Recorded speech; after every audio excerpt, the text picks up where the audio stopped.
Assalomu alaykum, hurmatli obunachilar. Mana ko'rib turganlaringizdir.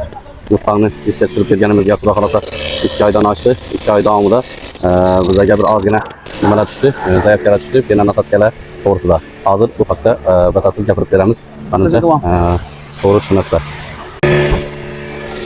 Assalomu alaykum.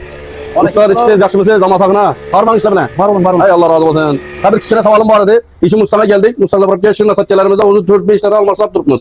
Buni sababi ne için shunday bo'lib turibdi? Bu bo'lmasa men o'zim lishni Turkiyada Nemitski olib keldik. Boshqa yerlarda olib endi Mustaq'da ish narsadan muammo bo'lib turibdi. Shu haqida bir batafsil so'zlab bera olasizmi? Elimden gelince tushuntirishga harakat etaman. Allah razı olsun. Bu bize o'zimizni oqlash yoki bu narsa yaxshi, boshqasi yomon, boshqa narsa yaxshi, bu narsa yomon degan maqsadda emas. Sabab bera kelishimizdan ina shu muammoni hal etish deb o'ylayman. Buni nasatchani otilishina birinchi sabab. Bu nasatcha otilishina birinchi sabab. Birinchi sabab. Penadan bo'ladi. Ina shu penalarimiz cho'kindi hosil tutdi. Bu